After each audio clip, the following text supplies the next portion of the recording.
جب مسجد میں جاتا ہوں تو بہت سے لوگ وہاں پہ دیکھتا ہوں کہ وہ قرآن پاک پڑھتے ہیں لیکن منہ سے کچھ نہیں بولتے، منہ بند کر کے انگلی صرف ہلاتے ہیں، اور نماز بھی ایسے ہی پڑھتے ہیں۔ اس کے بارے میں پوچھنا چاہتا ہوں کیا یہ صحیح ہے کہ نہیں؟ قرآن کریم جو ہے نا، اس کی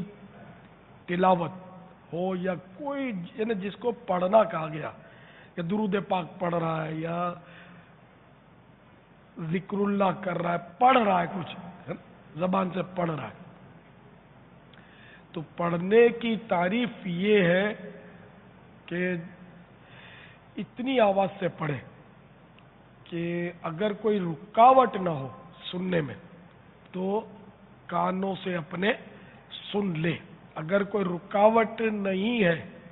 اس کے باوجود اتنے تلفظ ادا نہیں کیے، اتنی آواز سے نہیں پڑھا،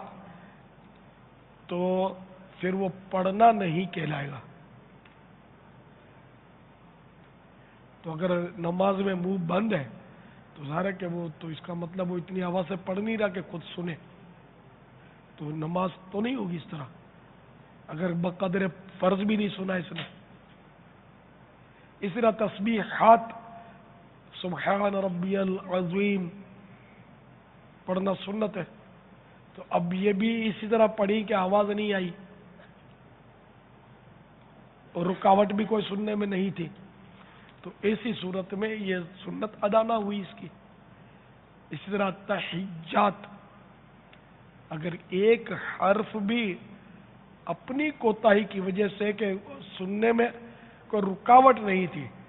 اور اس طرح کا اس کا حرف ادا ہی نہ ہوا کہ یہ سن لیتا، تو وہ التحیات کا واجب رہ گیا۔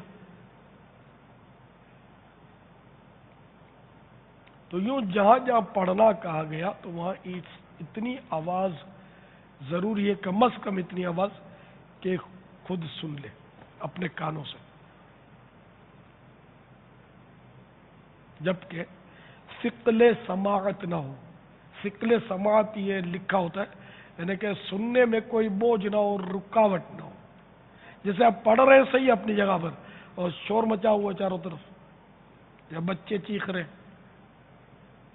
تو اگر یہ چیخ بند ہو جاتی ہے تو آپ اس طرح پڑھ رہے ہیں کہ آواز آئے گی آپ کو، اور اب پھر چیخ شروع ہو گئی تو اب آواز نہیں آ رہی، لیکن پڑھو اسی طرح رہے صحیح آپ، تو اس میں حرج نہیں ہے، یہ پڑھنا کہلائے گا۔ تو تلاوت میں ایک تو یہ صورت ہوئی، دوسرا یہ کہ زور زور سے پڑھتے ہیں، یہ بھی ہوتا ہے، مسجدوں میں پڑھ رہے ہوتے ہیں زور زور سے، مسجد میں یا کہیں بھی کوئی ایسا ختم ہے، قرآن خوانی ہے، تو اتنی آواز سے پڑھے کہ بس خود سن سکے، دوسروں کو آواز نہیں جانی چاہیے۔ تو آپس میں یہ مل کر جو زور زور سے یہ پڑھ رہے ہوتے ہیں تو یہ اس طرح پڑھنے والے گناہگار ہو رہے ہیں۔ طلبا بھی آپس میں مل کر پڑھتے ہیں زور زور سے، تو وہ تلاوت نہیں کر رہے ہوتے، وہ تو اپنا سبق یاد کر رہے ہوتے ہیں، تو ان کو اجازت ہے طلبا کو اس طرح آپس میں سبق کی تکرار کرنا ان کے لیے جائز ہے، طلبا کے لیے، جبکہ سبق کی تکرار کریں، اور طلبا بھی جب اپنی تلاوت کریں گے تو اس وقت ان کے لیے بھی وہی اصول ہے جو عرض کیا گیا۔